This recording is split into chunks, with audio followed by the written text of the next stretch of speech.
వసుదేవసుతం దేవం కంసచాణూరమర్దనం దేవకీ పరమానందం కృష్ణం వందే జగద్గురుం. మార్గశిర మాసంలో భగవద్గీత పుట్టింది అని మనం చెప్పుకున్నాం. మరి ఈ మాసం అంతా కూడా శ్రీకృష్ణ భగవానుకి ప్రీతికరమైనటువంటిది కాబట్టి భగవద్గీతలో మరొక అధ్యాయం ప్రారంభంలో ప్రథమాధ్యాయాన్ని గురించి బాగా చెప్పుకున్నాం. అర్జున విషాద యోగం అన్నమాట. ఇది ద్వితీయాధ్యాయంలో సాంఖ్యయోగము. ఇది సాంఖ్యయోగం అంటే దీంట్లో ఏం చెప్తారంటే ఆత్మ వేరు శరీరం వేరు అని. మరి ఆ ప్రకరణం ఎందుకు చెప్పవలసి వచ్చిందో మనం ఇప్పుడు తెలుసుకుందాం. సంజయ ఉవాచ, ధృతరాష్ట్రునికి సంజయుడు చెబుతూనే ఉంటాడన్నమాట. తం తథా కృపయావిష్టం అశ్రుపూర్ణాకులేక్షణం విషీదంతమిదం వాక్యం ఉవాచ మధుసూదనః. అంటే యుద్ధం చేయమని వచ్చినటువంటి కురుక్షేత్రంలోకి వచ్చినటువంటి అర్జునుడు కాస్త విషాదానికి లోనవుతాడు. అర్జున విషాదయోగం అంటేనే అదే చెప్తున్నాడు. అంటే వాళ్ళ పైన బంధువులు వీళ్ళందరి పైన కాస్త దయగలిగిన వీళ్లతో నేను యుద్ధం చెయ్యాలా అని అదే చెప్తున్నాడు ఇక్కడ సంజయుడు. తం తథా కృపయావిష్టం అశ్రుపూర్ణాకులేక్షణం అంటున్నాడు. ఈ కళ్ళ నిండా కూడా, కలత చెందినటువంటి కళ్ళ నిండా కూడా నీళ్లు నిండి ఉన్నాయి, కన్నీళ్లు నిండి ఉన్నాయి. విషీదంతం, బాగా దుఃఖిస్తూ ఉన్నాడన్నమాట ఆ అర్జునుడు. ఉవాచ మధుసూదన అంటున్నాడు. ఇదం వాక్యం ఉవాచ మధుసూదన, ఈ విధంగా చెబుతున్నాడు అని. ఏ విధంగా చెప్పినాడు? క్లైబ్యం మాస్మగమః పార్థ నైతత్వయుపపద్యతే క్షుద్రం హృదయ దౌర్బల్యం త్యక్తోత్తిష్ట పరంతప. క్లైబ్యం ఆస్మగమః పార్థ అంటున్నాడు. ఆ భయపడవద్దు. క్లీపత్వం ఏమిటంటే కాస్త భయము, ఆ బాధ అన్నమాట. అది పడవద్దు అంటున్నాడు. పార్థ నైతత్వయుపపద్యతే, నీలాంటి మహావీరుడికి అది తగదు అంటున్నాడు. క్షుద్రం హృదయ దౌర్బల్యం, ఈ మానసిక దౌర్బల్యం ఉన్నదే అది క్షుద్రం, నీచమైనటువంటిది. త్యక్త్వ, దానిని వదిలిపెట్టి ఉత్తిష్ట పరంతప అన్నాడు. పరంతప అంటే అర్థం ఏంటంటే శత్రువులు బాగా బాధించువాడా, ఓ అర్జున ఉత్తిష్ట, యుద్ధానికి పైకి లెమ్ము అన్నాడు. మరి అర్జునుడు ఏమంటున్నాడు? కథం భీష్మహం సంఖ్యే ద్రోణంచ మధుసూదన. నేను ఏ విధంగా ఈ భీష్ముడిని, ద్రోణాచార్యుడిని యుద్ధంలో చంపేది? భీష్ముడేమో పితామహుడు, ద్రోణుడేమో ఆచార్యుడు, గురువు అన్నమాట.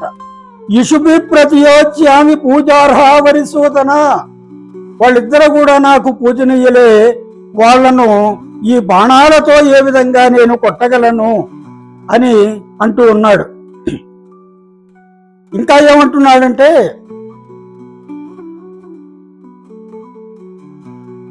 మళ్ళా సంజయుడు అంటున్నాడు ఏమని? ఏవముక్త్వా ఋషికేశం గుడాకేశ పరంతప నయోజ్యైతి గోవిందం ఉక్త్వా తూష్ణీం బభూవః.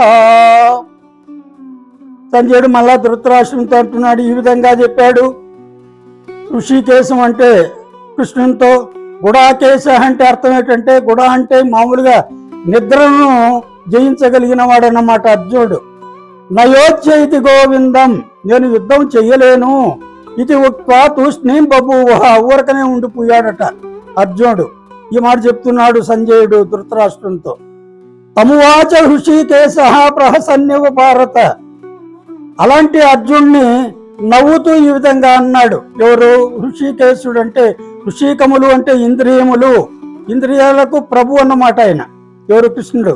ఆయన సేనయోర్ ఉభయోర్ మధ్య విషీదంతం ఇదం వచః. ఎప్పుడన్నాడు? ఉభయ సేనల మధ్యలో దిగులుతో ఉన్నటువంటి అర్జునుడితో అంటున్నాడు. ఏమంటున్నాడో చూద్దాం. అశోచ్యానన్వశోచస్త్వం ప్రజ్ఞావాదాంశ్చ భాషసే.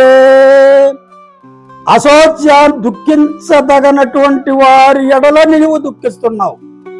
పైపెచ్చు ప్రజ్ఞావాదాంశ భాషసే, ఇతడు నాకు పితామహుడు, ఇతడు నాకు గురువు అని ఈ బంధువుల యొక్క ఈ గొప్ప గొప్ప మాటలన్నీ చెప్తున్నావు. గతాసూన గతాసూంశ్చ నాను శోచంతి పండిత అంటున్నాడు.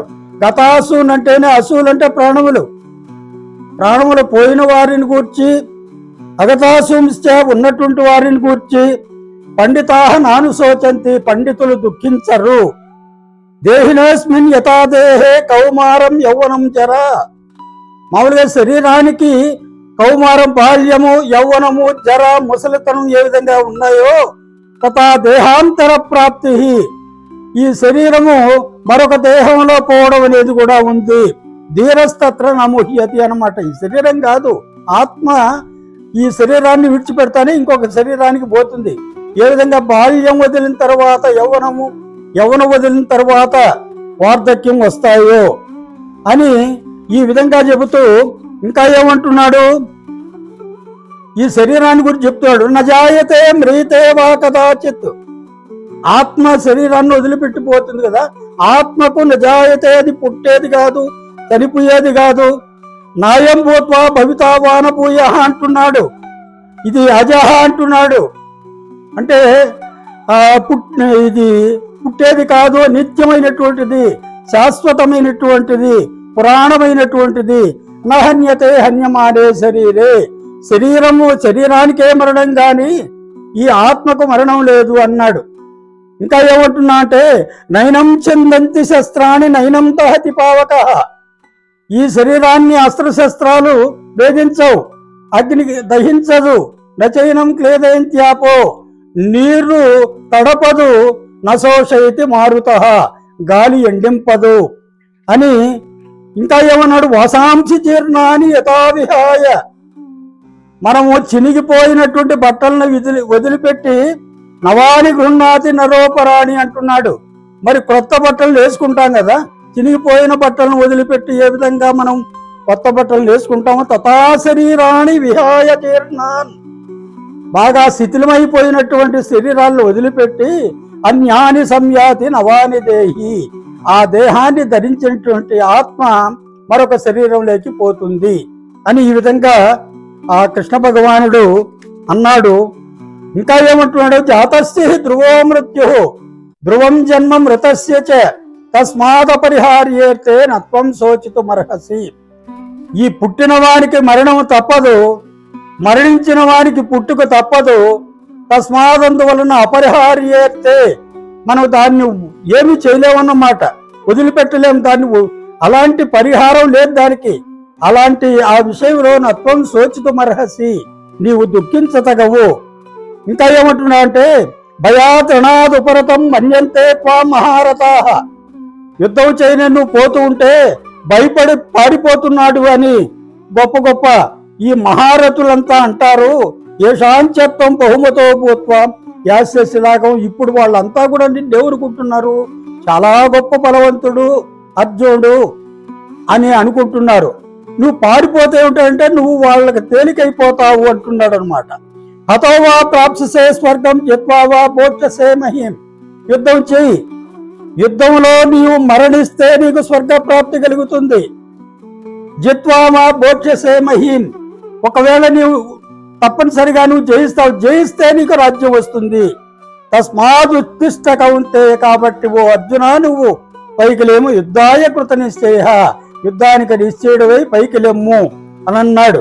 ఇంకా ఏమంటున్నా? సుఖ దుఃఖే సమే కృత్వ లాభాలాభౌ జయాజయౌ. ఈ సుఖ దుఃఖాలు ద్వంద్వాలు, లాభాలాభాలు ద్వంద్వాలు, జయాపజయాలు ద్వంద్వాలు, వీటిని వదిలిపెట్టాలన్నమాట. అంటే ఏమిటి? సుఖం కలిగినప్పుడు పొంగిపోకూడదు, దుఃఖం కలిగినప్పుడు బాధపడకూడదు. అదేవిధంగా లాభం కలిగినప్పుడు, లాభం రానప్పుడు, జయం కలిగినప్పుడు, అపజయం కలిగినప్పుడు కూడా పొంగి బాధపడడం తగదు. తతో యుద్ధ యుజ్యస్వ నైవం పాపమవాప్ససి. యుద్ధానికి కృతనిశ్చుడై బయలుదేరు, ఆ బంధువులతో యుద్ధం చేయడం వల్ల నీకు పాపం అంటదు అంటున్నాడు. ఇంకా ఏమంటున్నాడంటే కర్మణ్యేవాధికారస్తే మా ఫలేషు కదాచన. ఓ అర్జున, నీకు కర్మ చేయటం ఏందే అధికారం కలదు.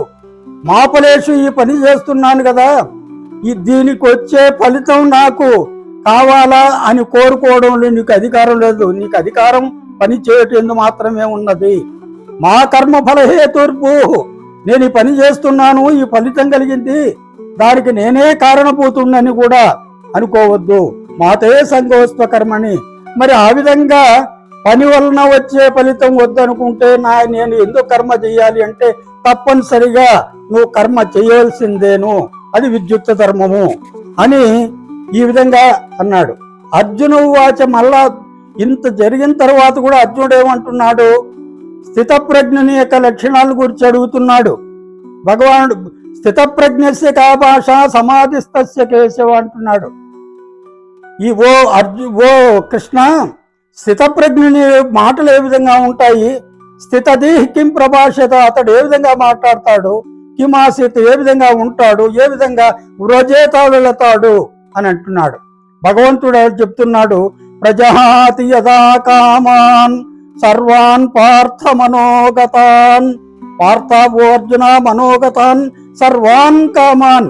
మనస్సులో ఉన్నటువంటి అన్ని పనులను ఎప్పుడైతే వదిలిపెడతాడో, ఆత్మన్యేవాత్మనా తుష్టః, తన యందే సంతోషాన్ని పొందుతాడో అతడు స్థితప్రజ్ఞస్తదోచ్యతే, అతడు స్థితప్రజ్ఞుడని పిలువబడతాడు. ఇంకా చెప్తున్నాడు, దుఃఖేష్వనుద్విగ్నమనాః, దుఃఖాలు కలిగినప్పుడు ఉద్వేగానికి లోను కాకూడదు. సుఖేషు విగత స్పృహ, సుఖం కలిగినప్పుడు ఆ కోరికల పైన కోరిక లేదు అని నిస్పృహ తగదు.